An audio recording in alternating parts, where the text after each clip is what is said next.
I'm absolutely delighted today to be able to introduce Jake, who, as they say, needs absolutely no introduction. I'm sure that he is known to most people here, either through NEEP or the Lute Society or other lute playing activities.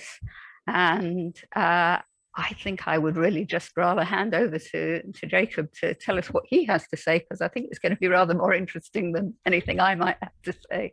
So over to you, Jake.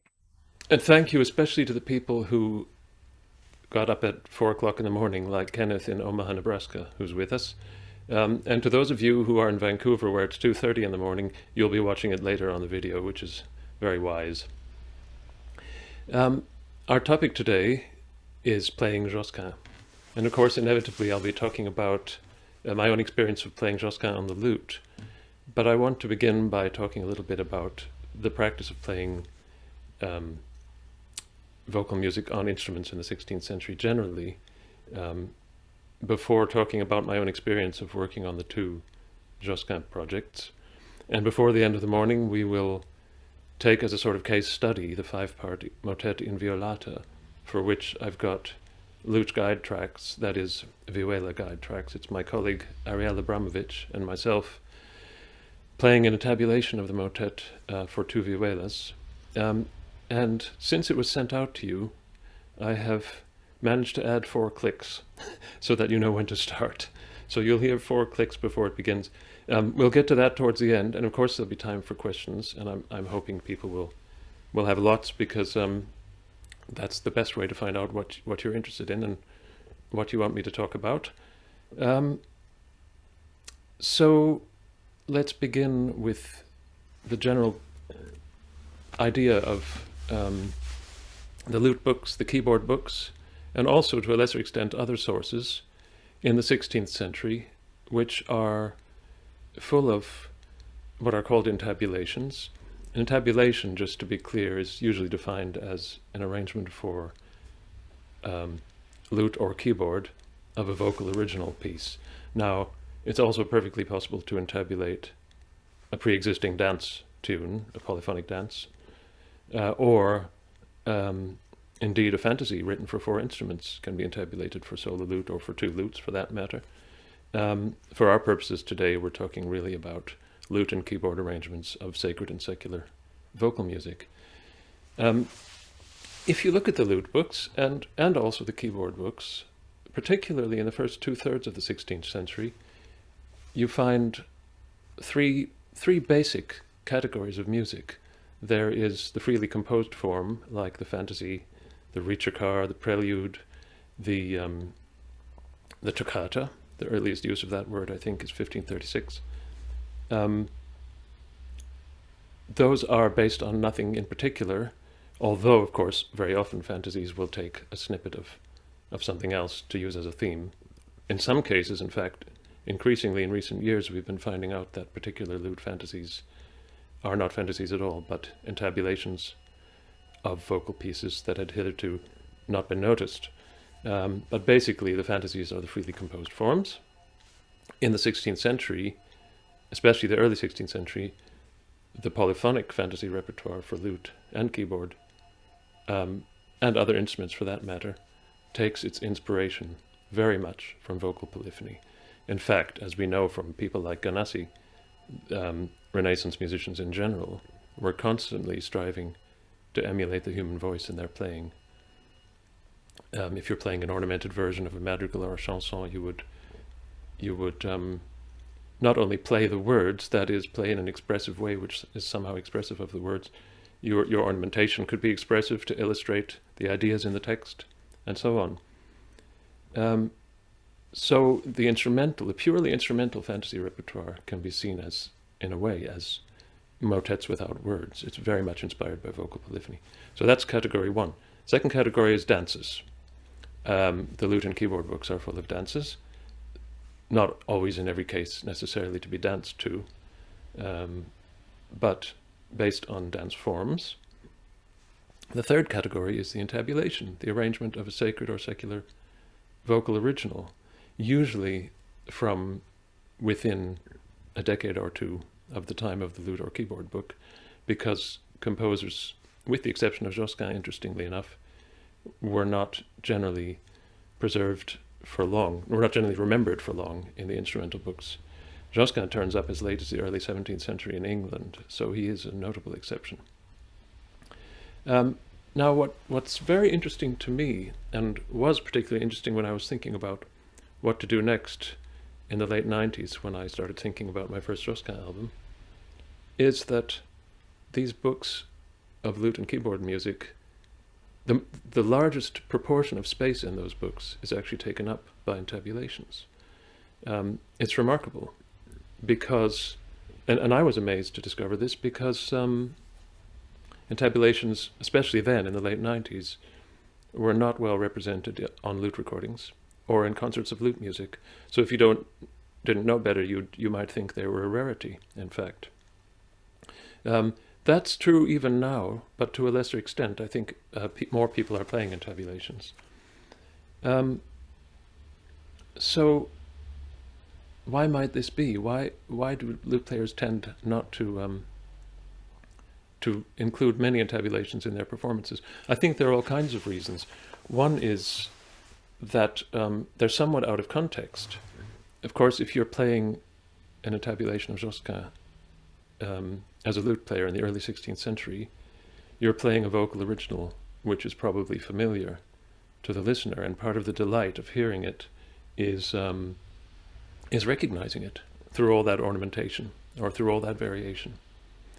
So it's always, in some ways, harder to take a thing out of context. Another possible reason might be that to our, what you might call our post-romantic way of thinking, an intabulation is somehow inferior to the real thing, to the vocal original, or derivative somehow, and therefore not of great interest. Take, for example, piano reductions of symphonies to be played at home. Are they like that, and therefore not worth performing? Well, I would argue that some of them are a bit dry and uninteresting, particularly the ones that are absolutely strict and literal transcriptions of vocal originals. But the best ones, the ones that are a bit bolder, which are particularly the ones that remain true to the spirit of the original, if not always to the letter, so they have a more bold, sweeping approach to ornamentation and to leaving out the odd bit of the odd voice here or there where it's awkward to play on the instrument. Those pieces, I would say, are first-rate instrumental pieces in their own right, whether you know the vocal original or not. But it certainly makes an enormous difference, even then, to know the vocal original. It adds another layer. It enhances the enjoyment. In fact, it's usually possible to tell, I think, in a performance of a lute intabulation, whether the player has got to know the vocal original or whether they're just treating it as an independent solo lute piece without thinking much about the original. I found myself that it helps me immensely to listen many, many times to recordings of the original, to study the score, to understand what the tenor that's embedded in the score, in the motet, for example, is doing, and to highlight that in my tablature so I can attempt to bring that out. That really, I think, helps both the player and the listener to make sense of intabulations and to turn them into real music. So I think what I'd like to do is show you a few examples now of 16th century lute books that feature a lot of intabulations, and show you some of the features of those books. So if you bear with me a moment, I'm going to share a document. Here it is, and I'm going to share my sound because there'll be the odd musical snippet to play to you. There we are. Can you see a title page? Maybe somebody raise your hand. Oh good, Joe's nodding, thank you. This is the title page of Bach-Fach's 1553 Book of Lute Music, published in Lyon. Bach-Fach is one of the most celebrated 16th century lutenists.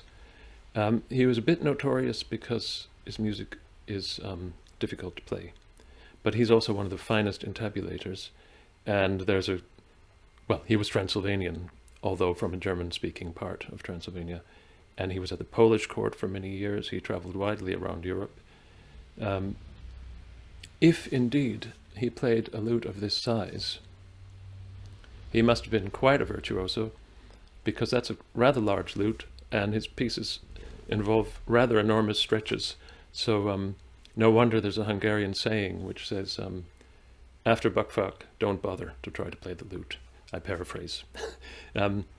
He was considered the greatest and the one and only. And it's true that his intabulations are particularly beautiful and particularly imaginative.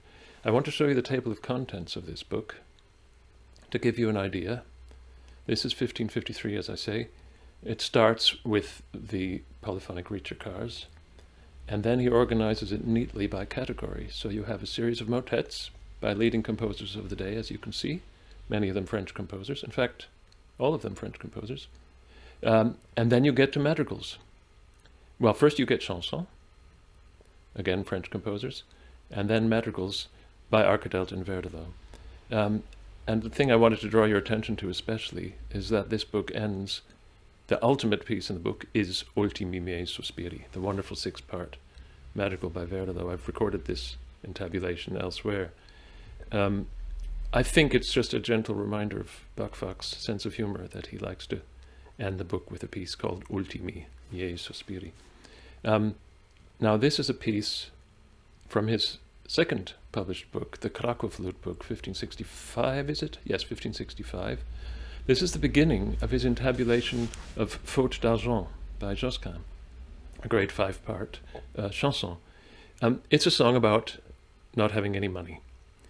And he places it at the very end of his book as the last word. So it's a very sort of notable position. And it's again, perhaps, his sense of humor. Musicians have always been like this, complaining about being broke. So here's a song about not having any money. A beautiful intabulation, by the way. This is the title page of Simon Ginzler's book of 1547. German lutenist, but very unusually published in Venice. His book in Italian tablature, which is, again, extremely unusual for a German composer. Ginzler, like Buckfuck and Capirola, is another of my favorite intabulators. If you are looking for good lute arrangements of polyphony, Ginzler is a very good place to look. Here's his table of contents. He, again, starts neatly with the polyphonic abstract instrumental pieces, the Ricercars, and then he has 6-voice motets. And yes, it is possible to play a 6-voice motet on the lute. We have 6 pairs of strings, after all. Especially Josquin, I should say, because Josquin's 6-part pieces have the benefit of not always having all 6 voices sounding. There are many, many sections for just 3 voices or 4 voices or even 2 voices. That certainly helps. The main thing you'll find is that intabulations of 6-part works are going to be played probably about half the speed at which they would be sung, for obvious reasons. So here are some of Josquin's greatest 6-part motets, as intabulated by Ginzler. And then we get the madrigals. The motets first, and then the madrigals, and then the chanson. Now this is the table of contents of the first ever printed book of instrumental music. It's 1507, printed in Venice, Spinaccino's first book of lute music. I'm showing you this partly because of the use of Josquin's Ave Maria as the very first piece in the book, in Spinaccino's intabulation. There was a bit of a tradition of starting a book of instrumental pieces with an Ave Maria, and indeed a book of vocal pieces too. This is, just to show you the beautiful print, this is the opening of Spinaccino's lute setting of Ave Maria. This is a different Ave Maria, not the one that I recorded on my new album. Josquin, the great composer of Marian motets, did at least 3 Ave Marias. This Venetian, this Petrucci print is really unsurpassed in its clarity, legibility. It's easier to read than most modern editions. It's certainly easier to read than the prints of, say, 100 years later. Take, for example, the English lute song books, which are done in block printing. This is double impression, totally clear and very pleasing to the eye. So Josquin's Ave Maria, a very historic publication, this being the first ever printed book of instrumental music. Now here's something a little bit different. This is from one of the Spanish vihuela sources, 1554, Fuenllana. This is to point out that the entabulators would sometimes arrange an entire mass by Josquin and others for solo, vihuela, or lute. A remarkable thing when you think about it, because of course the words of the mass are well known. It's really, they become something else in a way, you could say, when they're arranged for solo, lute, or vihuela. But what's interesting here is that the tenor voice part of this four-part mass movement, this is part 2 of the Gloria, it's the Qui tollis from the Missa La Sol Fa Re Mi. The tenor is underlaid, and it's got red tablature letters to tell you which are the notes of the tenor. Bit hard to see in this not very good facsimile, sorry about that. But here you have the tenor underlaid, but it's optional, obviously, because all the voice parts are covered by the vihuela. So you can play it as a solo, or you can sing the tenor along with the vihuela solo. The sort of thing that my colleague John Potter and I do quite a lot. We take polyphony from this time and we've experimented with having him sing the tenor, having me play all the voices or all the remaining voices. There was a lot of this in the mid-16th century, especially, but not exclusively, in Spain. So that you might call a solo entabulation with optional voice part. Here is an obligatory voice part. This is also mid-16th century Spain. This is Mudara. This is the motet de la Cananea, clamabat autem mulier Cananea. In this one, Mudara has given the lute the lower voices, and you need the top part sung, because otherwise you have an incomplete piece.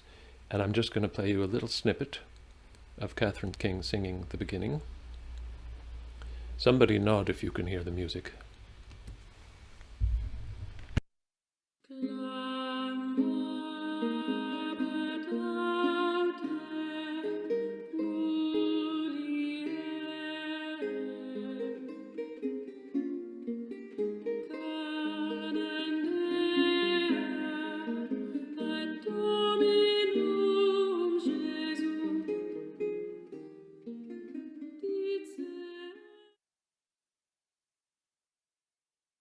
A lovely piece, and I can't remember now whether it was composed for the vihuela with the voice, or whether it was an arrangement of a pre-existing work. I did know once, I guess when we recorded it I would have known, but I've since forgotten. Easy enough to find out, but Mudara is full of beautiful songs for voice and vihuela, in Latin, in Spanish, in Italian, possibly even in French, I can't remember for sure. Now something a little bit different. We've come to England. This is one of the Paston part books. Again, an Italian tablature, which is unusual for England. This piece, which is simply labeled Mr. White Fantasy, or Fantasia, is Robert White's first fantasy, and it looks at first glance like a lute solo. It is in fact the lower 3 parts of a 4-part instrumental fantasy. The top voice would have presumably have been in another part book, which suggests that it would have been played on an instrument or solfad, in other words, sung to solfege, to the accompaniment of the lute. The top voice is lost, but it has been reconstructed editorially, and it's a relatively easy thing to do because the counterpoint is so clear. I include this in my mention of entabulations because it's an entabulation of an instrumental fantasy, but it illustrates the blurred distinction between vocal and instrumental music because there was a practice of singing instrumental fantasies using solfege. And while we're on English examples, here's my final example from this section of my talk. This is Tallis's O Sacrum Convivium from the Swarland lute book, probably early 17th century. Again, it's an example of an entabulation with an obligatory voice part because the lute part underneath here doesn't include the top line. I've elsewhere made my own entabulation of this motet, this wonderful motet, for solo lute. If any of the lutenists here would like a copy, just ask me for it at the end or email me. So this is a marvelous piece, by the way. I should say incidentally, that my delight in Renaissance vocal music came in a strange way. It came through discovering it through lute music. I started with the intabulations, and then came to the idea of looking at the vocal originals, and that's how my love of Josquin grew, really, and Tallis and others, through the lute versions. And it's quite a nice way in. I mean, the surviving lute intabulations tell us something about which vocal pieces were particularly favored by instrumentalists of the time. Some of them are ignored by the instrumentalists, perhaps in some cases because they don't fit the instruments very well. But it's also an interesting index of which pieces were most loved. So, no, there's one more example. Some of you might recognize this. A book of in nomines and other solfaing songs of 5, 6, 7, and 8 parts for voices or instruments. This is manuscript 31390 from the British Library, compiled by Clement Woodcock. And it's a very interesting source. Here's a page, an example page. This is Je File by Philip van Wilder. It's in table book format, which will be familiar to many of you.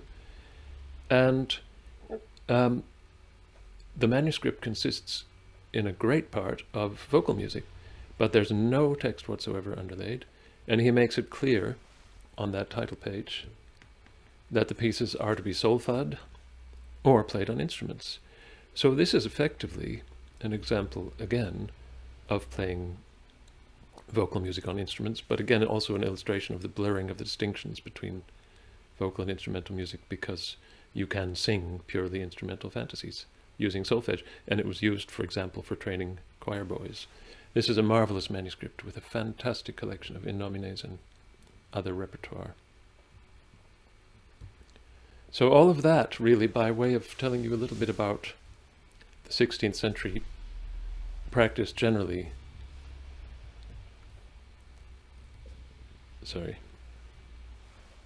Of arranging vocal music for instruments. Now, I'd like to talk to you a little bit about the process of working on Josquin on the lute in particular.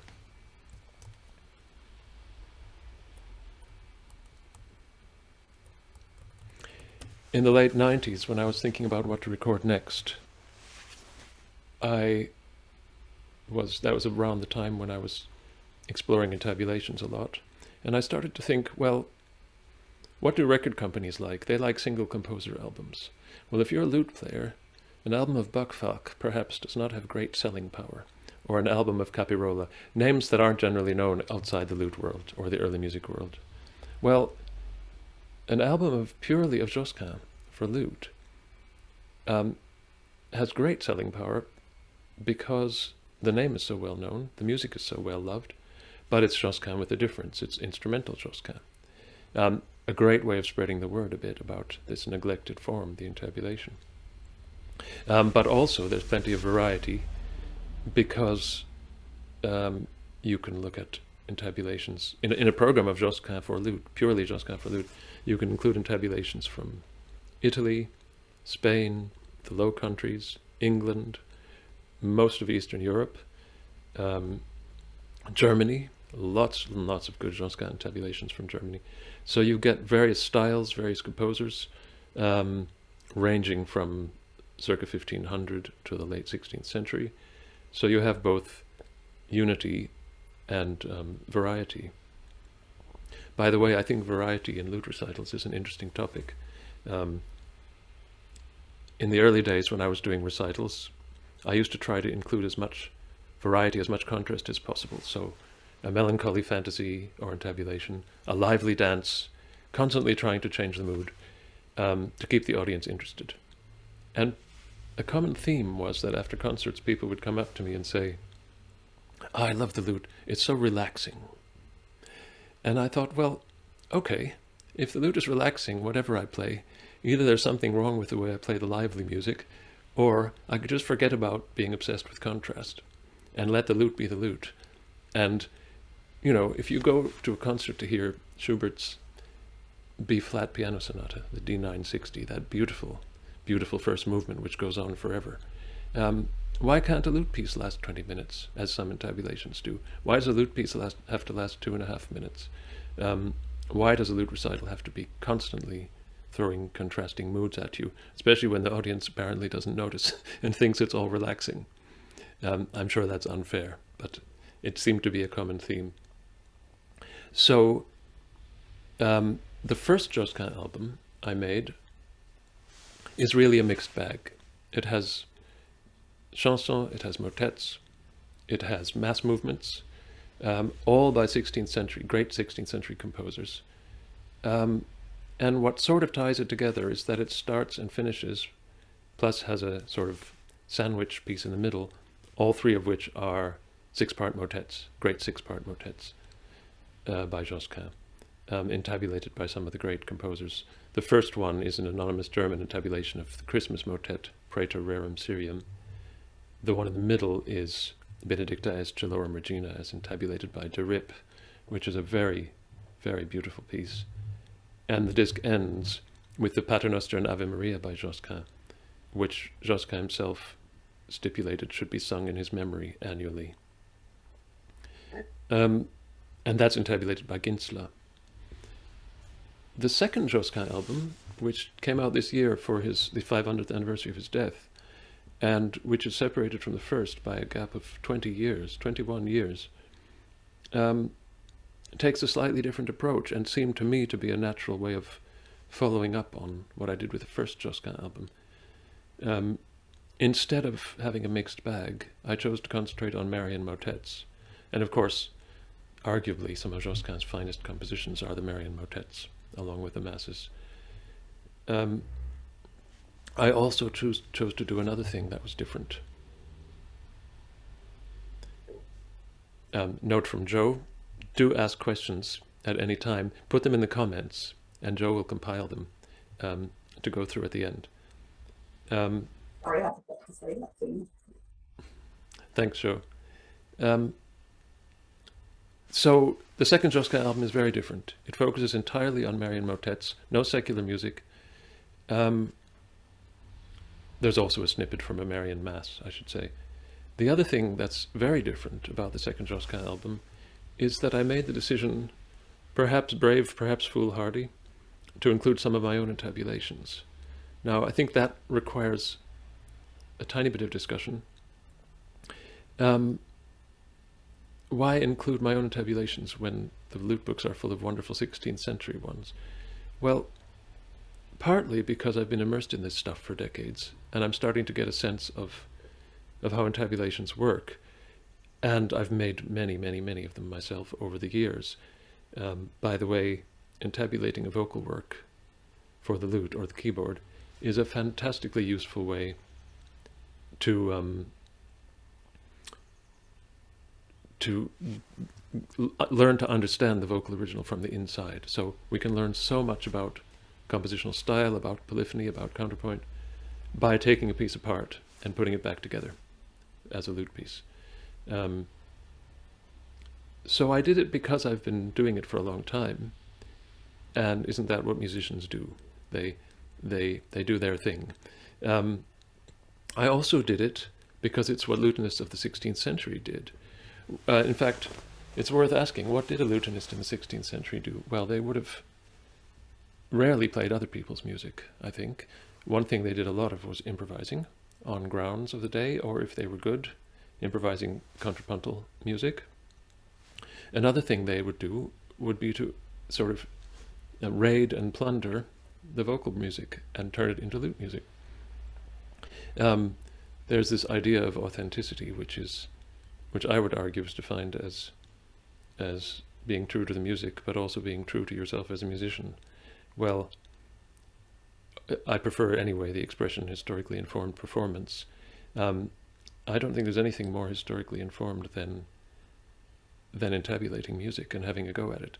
Whether you want to put it on an album is another question, because then it's open to being being criticized. But I decided to have a go because I like a challenge. So the album has marvelous intabulations by Ginzler again and others, Mudara, for example. it also has some of my own attempts, and I decided to concentrate on pieces that nobody else did. For example, the Ave Maria that starts the album. There isn't a single lute setting of it. And of course I had to ask myself why. In the case of that piece, it has a rather wide range. My solution to that was to do a thing that was often done in the early 16th century, which was to tune the sixth course of the instrument down a tone. So instead of, which is what you usually get, I have a low D. Sorry for the splat. Too near the microphone as well. So that enables me to widen the range slightly. So that's the instrument. This is the instrument that the Ave Maria is played on, and two other pieces on the album. I also did my own intabulation of a four-part motet called Ut Febi Radis, and some bits of the Missa Beata Virgine, which in fact were intabulated by Pisador, but his version is so full of mistakes, and even when corrected, it feels a bit like one of the rather dry and dusty intabulations, which are nothing more than a literal transcription, without any ornamentation, without any attempt to kind of get beyond just transcribing it note for note, that the best intabulations have. I want to show you a few examples now of Josquin intabulations, with a few bars being heard sung, and then the same bars being played by the lute. And I'll show you the scores at the same time. So it's time to share the screen again. Sharing sound. So, bear with me a moment. I think I'm now sharing 4 PDFs. Can you see Praetor Rerum Syrium? Good.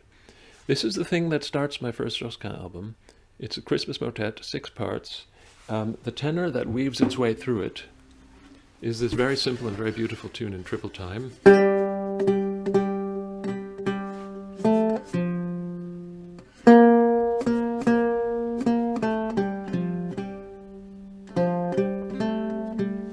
And because it's Josquin, it's echoed by the top line. So you have the first phrase in the tenor, and then in the top voice you get in canon at the octave, and then the tenor goes on, and the soprano, and then, as you can see, this is typical, the tenor unfolds at a very, very slow speed. So slow, in fact, that when you listen to the a snippet of Alamire singing it in a minute, you'll hear that it's not quite subliminal. In fact, it's very much there, and it very much underpins the texture. But it moves so slowly that it's hard to hear the triple time, this 6/1 signature, as the person who transcribed it here for IMSLP chose to use. It's often transcribed in 2. The lute intabulations are in 2. I like it in 3 like this because you can actually see more easily the skeleton of the piece. The other thing to say about that, if I can find, yes, here we are. The Alamire tempo in performance is about semi-breve at 52. The total time of the motet is 6 minutes and 39 seconds, although I'm only playing the beginning. My lute version is at around semi-breve 34, and the total time is 10:06. Now that's pretty typical. When you're playing 6 voices on a lute, plus lots of ornamentation, you're going to have to slow it down. This lute intabulation is anonymous German, early 16th century. So here first is a little bit of Alamire singing. I hope the levels are going to be okay.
So that's a taste of a piece that, if you don't know, I would certainly recommend going out and listening to. A marvelous motet, or singing if you get the chance. The thing about Josquin, of course, is that he requires lots of tenors. Now, Adieu mes amours, a 4-part chanson, something completely different. The point of including this is to show you the sorts of lengths that the intabulators sometimes went to ornament the music. Hans Neusiedler did 2 versions of Adieu mes amours for lute in his 2 books of 1536. Book 1, he does a fairly ornate version. In Book 2, he does a ridiculously ornate version. It's partly for teaching and learning purposes, but the very ornate version is so artfully done, it makes a great performance piece. Here's a little bit of the vocal original, as sung by the Clarks Group.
Now, at that speed, that's another wonderful song, of course. At that speed, it's pretty easy to hear the old melody he used as the tenor, which is...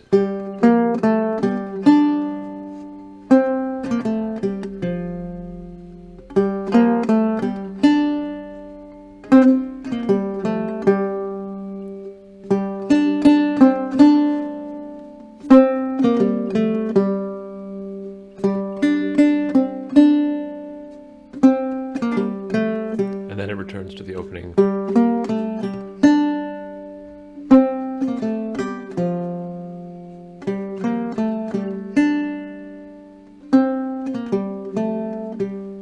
A wonderful sort of robust medieval tune built into this exquisite and florid counterpoint. I think you'll agree that it's pretty hard to follow the tenor in this lute version.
Wonderfully over the top, but I think a very beautiful setting, actually.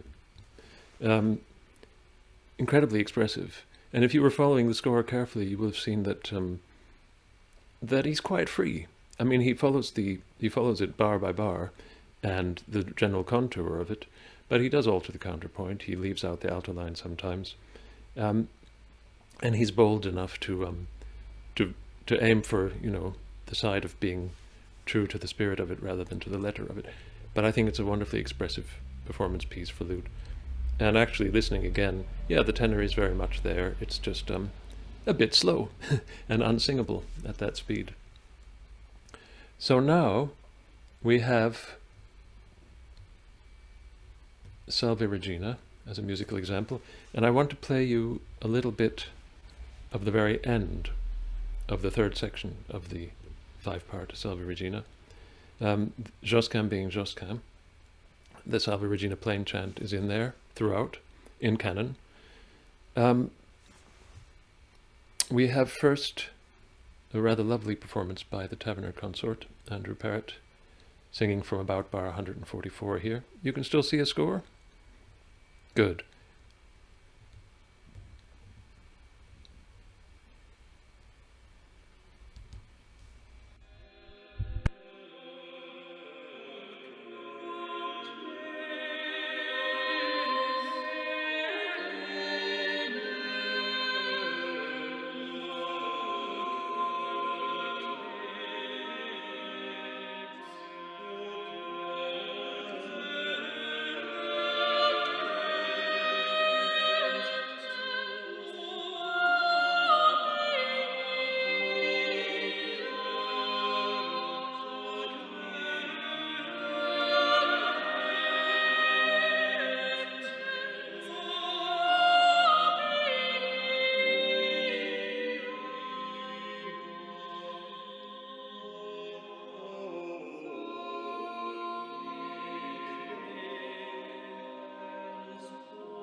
So that intabulation of another lovely bit of music is my own. An interesting thing I haven't mentioned yet about the 16th century intabulations is that not only do they add ornamentation, they do a very important additional thing, which is that they specify the ficta for us. Because, of course, in tablature, the musica ficta are fixed. The intabulator has to make the interpretive decisions that singers would have made. And, of course, we have to be a bit wary about transferring that to modern vocal performance, partly because the lute versions go so slowly. And the slower the tempo, the more ficta we are likely to add. Another reason is that sometimes the ficta are for convenience. Like at the beginning of Praeterverum Syrium, where the lute goes. That's pretty common in early 16th century lute music. And it's purely because some intabulators decided it was too much trouble to do that. So they played 3 semitones. If you do it sort of, as Mudara once said about a dissonant piece of his, if you do it skillfully, it doesn't sound wrong. But in this intabulation of Salve Regina, I had to make some decisions myself, because, of course, I was taking that role. I listened to a lot of vocal performances and talked to, in some cases, actually, Thomas Schmidt. I have Thomas to thank for this one. There's some pretty thorny ficta questions in this piece, and he helped me to understand them a bit better. Final example, I think. I'm losing the plot slightly. Yes. And this is by way of a bridge to giving you a chance to sing and play. In Violata, I want to consult my notes because I can't remember what I want to do. Yes. On my recording, I do a beautiful intabulation of the piece by Galle, 1533. And I want to take just as a little case study the opening 4 bars. The top line, as you can see, sings, actually, I'll pick up the big lute because I recorded it down a third.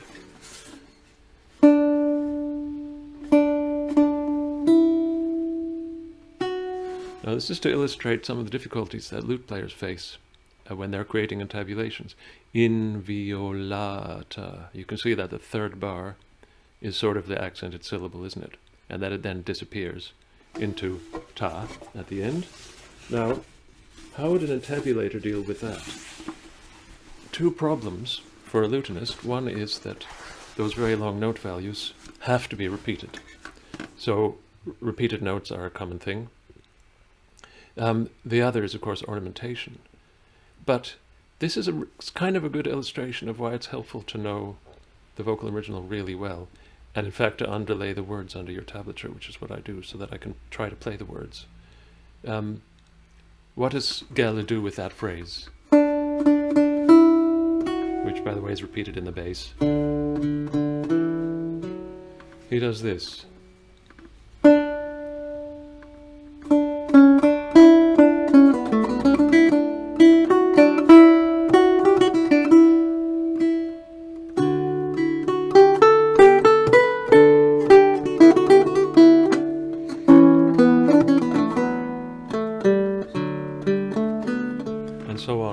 So all that flurry of notes is one word in violata. This is why we need to know these things. You could play it as an instrumental piece, and perhaps you think of a way to shape it. If you know it's the word in violata, which I'll attempt to sort of speak while I'm playing, I need a lot of breath. In violata.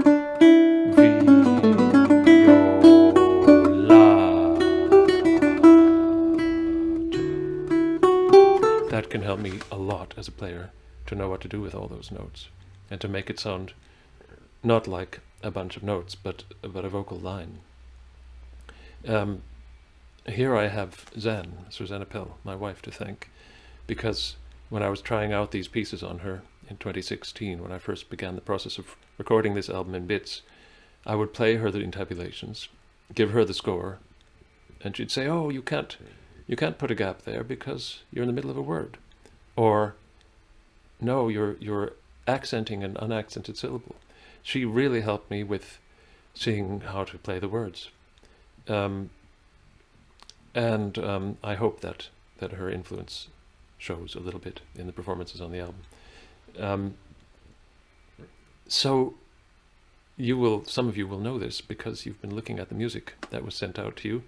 And I think this is the perfect moment for me to stop sharing my screen for a moment, to put the lid down,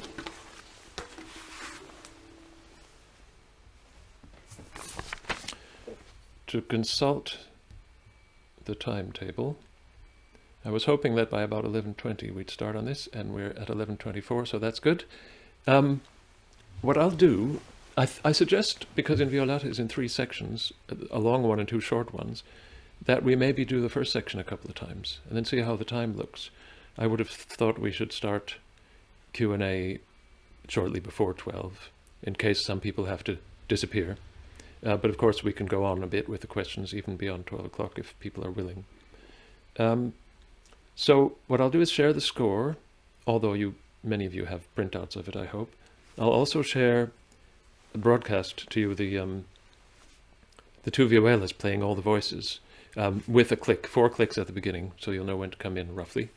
It was a little bit of a job to match them to the tempo of the performance, which isn't perfectly in time. If we get on to parts 2 and 3, then you're on your own. You just have to intuit when they begin.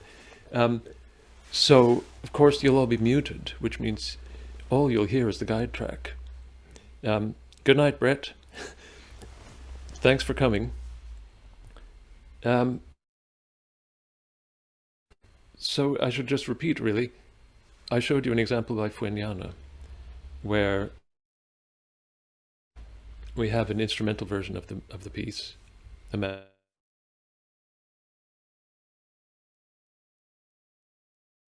You'll be singing one single voice part to the violas, which are providing all the other parts, so you'll always get the full polyphonic experience. But sadly, alas, you won't hear each other. But I'm hoping we can maybe take a survey at the end. I'm hoping all the parts will be covered, even if the only comfort there is knowing that it's happening. So why don't I put the score in front of you, play the recording of the violas, listen for the 4 clicks, and you play whatever line you choose, whether it's a lute part or one of the 5 voice parts, and then I'll just pause and ask for a bit of feedback, perhaps from a representative like Joe, and then we'll try it again. So, sharing the screen again, sharing the Inviolata score, sharing sound. I will attempt to scroll the score at the right pace, but I'm guessing that most of you won't be playing or singing from your screen. And here comes sound.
How did you get on with that?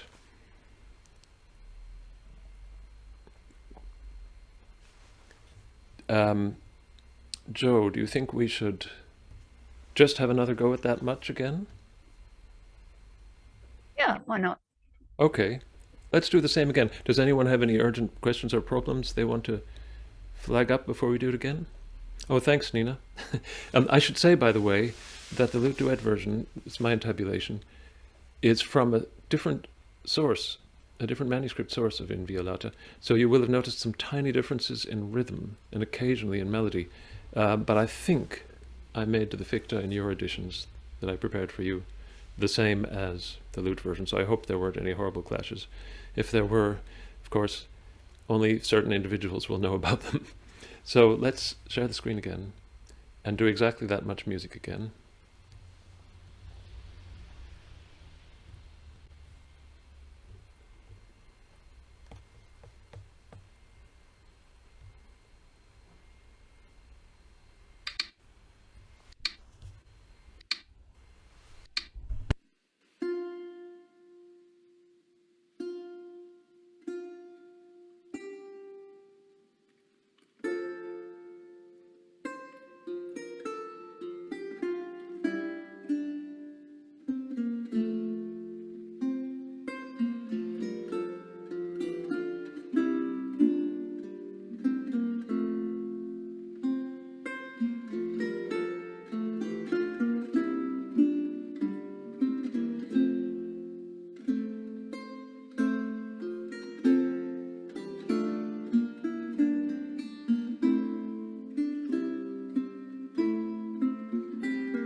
Let's try running on.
I hope you'll agree that it's very beautiful music.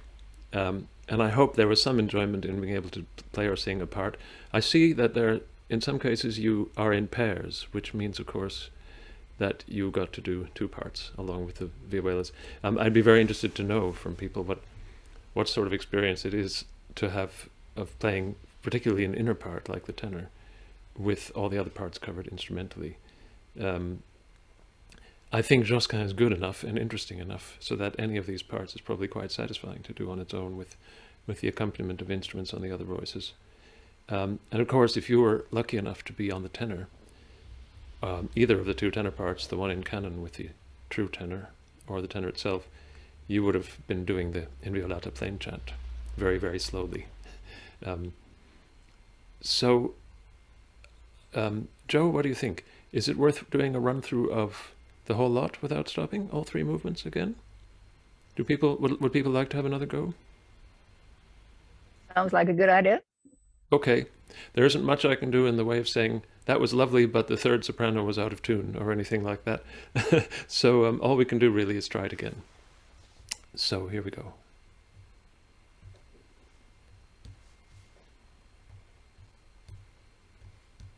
Back to the top.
Well, I have to say, it would be great if we could all be together in the flesh, but it's awfully nice to see you all enjoying yourselves. And it's particularly nice to see people who wouldn't possibly have been able to join us in the flesh because they're on the other side of the ocean. It's wonderful to be able to get together in this way. There are benefits as well as disbenefits to lockdown. I think it's probably the right moment to take questions, and I see there are lots of things in the chat that I haven't had time to look at, so I'm hoping Joe will take control of this and throw the questions at me. Oh, absolutely. Right. Well, thank you so much for that, Jake. That was absolutely fascinating and such beautiful music as well. Right. Let's see what we've got.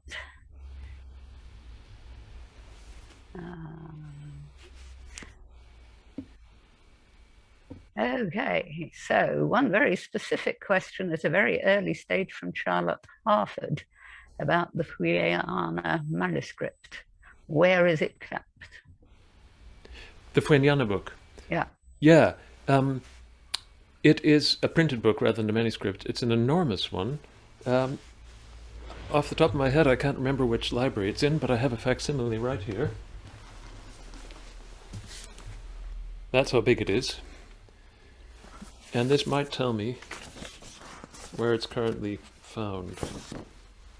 This is a copy of a microfilm. It doesn't, but it'd be very, very easy to find on the internet exactly where it's kept and how many copies survive of the original. It's an enormous book with fantasies and intabulations, a wonderful collection. Great. Okay. Well, the next question was actually from Tricia. Tricia, do you wish to speak your question, or shall I just read it out? Oh, just read it out, please, Jack.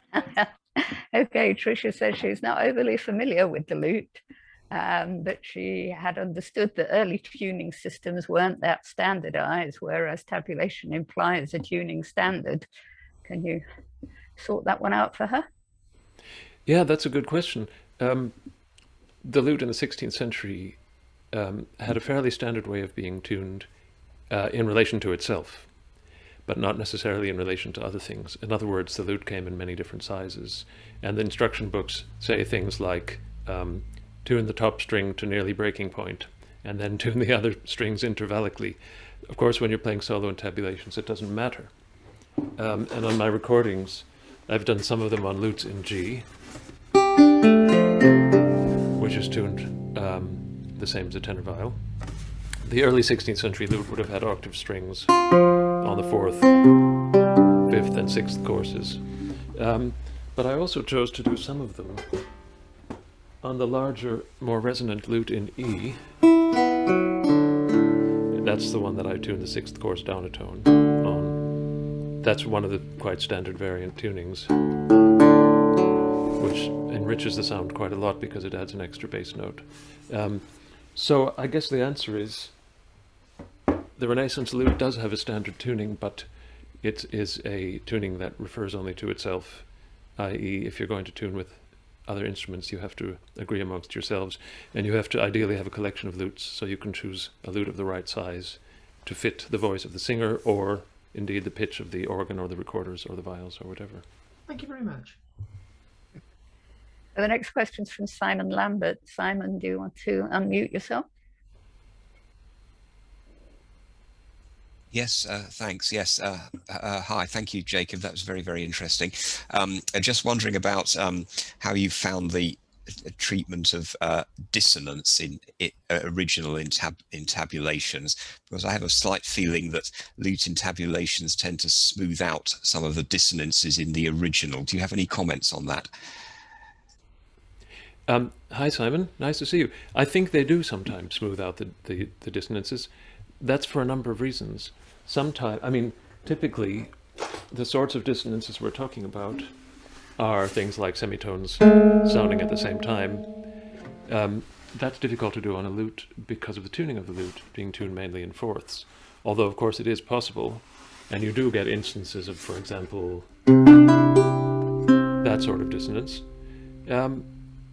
But another reason I think that intabulations tend to minimize the effect of the dissonances is that the notes don't sustain. very often, in fact normally, dissonances are prepared. In other words, they appear mid-note.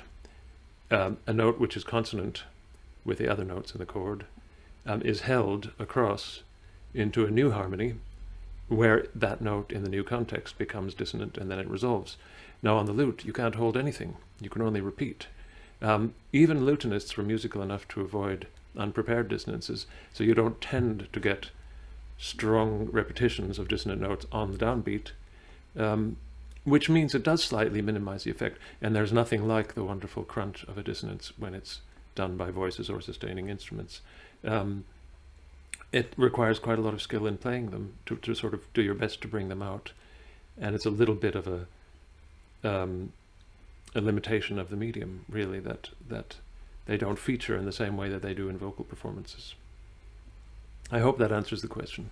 Yeah, thank you very much. Another question here from Charlotte Harford, asking why so much of the 16th century sacred music is entabulated for the viola rather than lute. There are countless entabulations from all over Europe, and you could argue that the Spanish sources love them almost more than anyone else. There's certainly a huge wealth of them in the Spanish sources, but actually there's no less of a wealth of them in the German books and manuscripts, the Italian books and manuscripts, the French ones too. England is a little bit late to join the game, not till the end of the 16th century, for the most part. But I don't know if I wouldn't say necessarily that they were loved more in Spain than anywhere else, but they do, it's true, appear. Some of the best examples do appear in the Spanish books.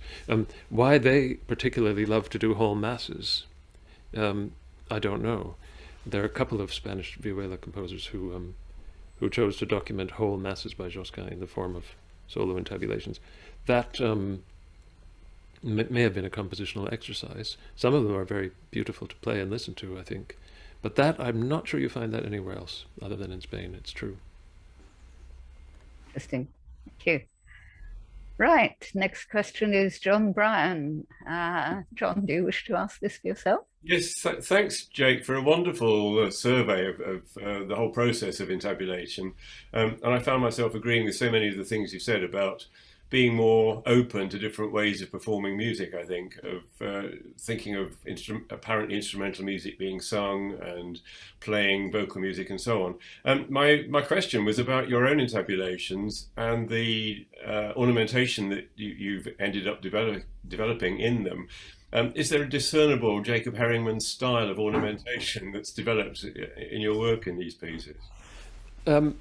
That's a really important and relevant question, because when a 16th century lute player would entabulate a late 15th or early 16th century vocal piece, they would be writing and entabulating in whatever ornamentation style they were immersed in that time and in that place. And someone like me doing this 500 years later has to make some very fundamental decisions. First of all, do I choose to try and do it in the style of the time, roughly? For example, do I pretend to be somebody in Nuremberg in 1512 or something? Or do I consult the treatises on ornamentation and try and use examples of those styles? Or do I, in fact, throw all that out the window and do something which you could consider anachronistic, which would be to simply do it in whatever way I fancy doing, incorporating influences from modern times? Well, what evolved for me was a result of being immersed in this music for so long. What felt right to me was to use a sort of ornamental language which is, I hope, consistent with roughly the early to mid 16th century. In other words, I chose ornamentation that the music suggested to me intuitively, relying on my sense of knowing the style a little bit. I chose deliberately, there are two things I chose deliberately not to do. One was I chose to attempt not to incorporate 21st century influences if I could avoid it, although of course one can't avoid it altogether because that's where we are. The other is that I deliberately chose not to do it in an academic way, and to adopt ornamentation from ornamentation treatises and put them into practice in the piece. For me, it worked better to use a different part of the brain. It worked better to do it intuitively and to trust that it'll work. And of course, I polished it and brushed it up and tried to make it work. It might be worth saying what the process was that I go through when I'm turning a strict intabulation into an ornamented one. I start by doing an absolutely strict intabulation, and I live with it and play it and learn it. And when ornamentation starts to suggest itself, which grows, as it were, out of the music and out of what I know about ornamentation in the 16th century, I would, if I liked it and found myself doing it repeatedly, I would pencil it in. Eventually, I would have quite a lot of penciled ornamentation in my version, and then I would create a version 2, which incorporates perhaps the best of that ornamentation. Go through the same process again, play it, live with it. More ornamentation would suggest itself, more repeated notes, occasionally deleting a line that for a brief period which makes it awkward to play, that sort of thing, making it a bit more luty as I went along. Lutinistic, I guess is the word. Eventually I'd come up with a version 3, sometimes even a version 4. And now, having made the record, I discovered when I was doing the recording that I added even more ornamentation spontaneously during the recording process.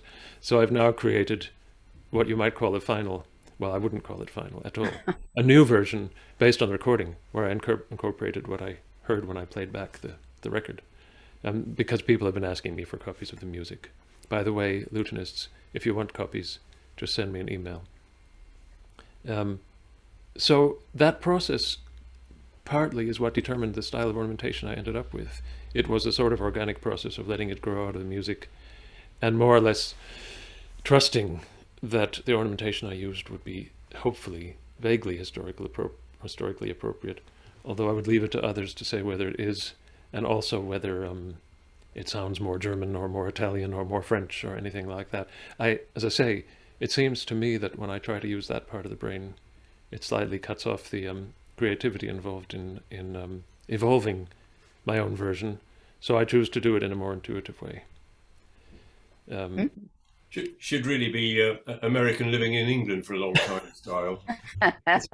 Yes, and the early ones from 2016 should be different from the last ones on the album, which weren't done until the end of 2020. Interesting. Okay, Helen Atkinson, are you around there, Helen? Do you want to ask your question? You'll have to unmute. She did warn me that she might be in and out a little bit. All right. Okay. Well, let me read the question if Helen isn't here. She says she has tried singing the tenor line an octave up whilst playing an intabulated motet, Val Valdebarano. She says, I like the effect, but it isn't historically informed performance practice, I presume. What do you think? Well, if you like the effect, I think you should do it. And of course, these books of intabulations are there for people to play in their own homes. Concerts as such perhaps weren't really even happening at the time. As to whether singing the tenor up an octave is historically informed, I think there's probably plenty of evidence that it is out there somewhere, and musicologists could point out chapter and verse on that. But why can't we choose to do things that aren't historically informed occasionally if we want to? And if we like the effect, you say you like the effect. And of course, Helen, you're one of very few people who can actually sing and play at the same time. And who would want to stop you? It's a wonderful thing you're doing. That's a very good answer, Jake. Right, another question from Charlotte. Charlotte, I'm sorry, I haven't been inviting you to ask your own questions because they've all been so admirably brief and to the point. But would you like to ask this one yourself? You'll need to unmute. It's as simple as that. Jacob referred to Musica Ficta. I had a quick look on Google and was not really much the wiser. Was wondering if you could tell us a bit more about what it is. Let me show you an example. If we go back to that Inviolata score, you'll see that in this edition, going back to the top, I'm just going to clear you all the way so I can actually see the score. There you are. You'll see that occasionally the editor has put an accidental above the note to show that it's not in the original manuscript. Now, oh, here's one, for example, this C sharp. That simply shows that the C sharp isn't in the original manuscript and the editor has chosen to add it. There are countless decisions like this to be made because there are certain rules. I'll just attempt to play you the example. If I go from the beginning of that line, playing the third and fifth lines,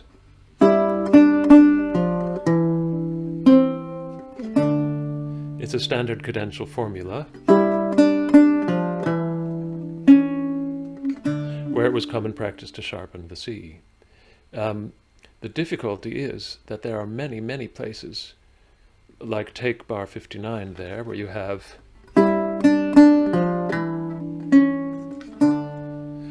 but it wouldn't be out of the question to do.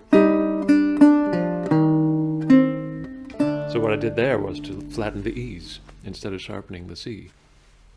So the point here is that that singers had to make a lot of decisions about sharpening and flattening notes when they come in these recognized patterns. So for example, if you have a note, the note below it, and then the same note again, it was in many contexts common practice to sharpen it. If you have, it was commonly flattened to create a semitone. If you have a rising line, it was quite common practice to sharpen it at the end. It was also common practice to avoid tritones sounding, although there are times when it's inevitable. And so you might either sharpen the upper note to make a fifth, or flatten the lower note to make a fifth. There are many rules, but if you talk to people who know the rules intimately, people like Thomas Schmidt, who I consulted about Salve Regina, they will tell you that in the end, you have to, first of all, any number of possible interpretations are possible. And secondly, in the end, you have to go with what you prefer. And this is something I hadn't mentioned. If you look at, say, 6 different intabulations of Inviolata from the lute sources, by 6 different composers from perhaps 3 or 4 different countries, you'll find that they all made different decisions. The Germans, for example, on the whole, tend not to sharpen leading notes as much as other nationalities. That's a very gross generalization, but in Neusiedler and Gelde and Judenkönig you find this. So in the end, although there are rules, we have to end up doing what we think sounds best. And the difficulty comes if you have more than one voice to a part and you're singing a motet, you have to agree in advance. Otherwise you'll get horrible clashes. Lute entabulations, because they're entablature and they don't tell us what notes to play, they tell us exactly where to put the fingers, rather like painting by numbers, have to pre-decide all the ficta for us. So you don't, as a player, have to make any decisions along those lines. But as I say, look at 2 versions of the same piece entabulated, and you'll find that the entabulators made radically different decisions, which is a useful reminder that nothing is set in stone. Does that explain sort of what ficta are? Musica ficta? Yes, thank you very much. That's very clear. Good. Excellent. Now, Nina, is your comment about entabulation being a challenge for the ornamentation not to obscure, is that merely a comment or is it a question? Well, it was really a comment as well, and yeah, a question for Jacob as well about. I mean, he knows that I do sing, and I have in the past played the lute, and it's really how much, if you have a straight vocal line, how much Jacob considers that the ornamentation may intrude into the piece of the one long note, as opposed to doing a lot of ornamentation. I wondered just what he feels about that. Nina, are you talking about ornamentation on the lute, or do you mean ornamenting the vocal line as a singer? I'm talking about ornamentation on the lute accompanying the singer. Yeah, well, I mean, that piece by Neusiedler is kind of a good example. It's very, very ornate, and it's hard to make heads or tails of it if you don't have a pretty clear sense of the vocal original. but I think it becomes a question of how skillfully it's done. If the ornamentation somehow enhances the vocal line and doesn't obscure the counterpoint too much, then perhaps it's not a bad thing. If it's sort of clumsy ornamentation or obstructive ornamentation, you might say, then maybe it's better to do without it. But certainly part of the function of ornamentation in tabulations is to simply to keep the sound of the lute going, because it doesn't have good sustain. It dies away otherwise. You can do repeated notes, but also ornamentation is crucial there. I suppose in the end it's a matter of taste. Right. Thank you. I think we are overrunning, but if everybody's happy, there are just a couple more questions. Are you all right with that, Jake? Certainly. Certainly. Okay. And for anyone who can't stay, you will be sent a link to the recording afterwards so you can catch up with what you missed.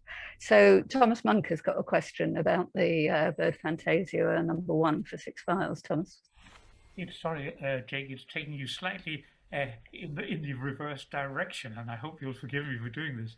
It's just to do with the relationship between vial transcriptions, if you like, of keyboard pieces or vocal pieces. And I'm thinking of the Bird First Fantasia, which, as you know, exists in a vocal version and then in a simpler vial version, or indeed an equivalent question, whether in the Dowland pieces, the Dowland Lacrimae, if one is unfortunate enough not to have the lute available, should you put ornamentations into the vial parts, as in the style of a lute or whatever might have played it, or should one just keep, are we allowed to do fiddly bits as well as viol players? Well, I think certainly, and in fact, there's plenty of evidence about ornamenting when you're playing the viol. How much you should do, I think, is a matter of taste. Again, one thing to warn against, though, let's say you're doing Lacrimae for 5 viols and lute, and you don't have a lute player, and you want to incorporate some of the lute ornamentation. Well, there I think it's important to distinguish between lute ornamentation that is basically lutinistic and lute ornamentation that is just kind of ornamental. You see what I mean? Sometimes if you play lute ornamentation on another instrument, it doesn't sound very successful because it's lute ornamentation, it's not viol ornamentation, or it's not recorder ornamentation. I've occasionally seen consorts of recorder players transcribe lute pieces and keep some of the ornamentation literally as it was. That sounds weird to me because it sounds like they're playing lutinistic figuration on their recorders. I would encourage them to take it a step further and be more bold and recast the ornamentation in terms of what's idiomatic to their own instruments. So I guess what I would say is, I think it does make sense to ornament it when you don't have the lute, but do it in a style that suits your instrument rather than trying to reproduce exactly what the lute would have done. Also, I would say about Lacrimae, it's such profound and beautiful music that its profundity can be easily obscured if we go over the top with it. Again, I keep coming back to taste, personal taste, and what works and what doesn't work. Yep, fair enough. Okay, final question then. Anne Cope, do you wish to ask your question? You'll have to unmute. You'll have to unmute, Anne. Sorry, I can't remember the wording I used, so could you ask it, please? Right, Anne has written, notice on score, different key signatures for different lines have met this before, but here it changes throughout the piece. Is this deliberate? Yes. Yes. I mean, that place in Violata where suddenly all the B flats disappear, the actual key signature changes, but possibly not in all the parts. I can't remember. That is deliberate, and I think that's just transcribing what's in the manuscript. And certainly those changes are necessary. And you could transcribe it in a less confusing way. You could keep the signature the same throughout and put in more accidentals. But yes, that is deliberate. Well, can I invite everybody to unmute and thank Jake for a fascinating morning.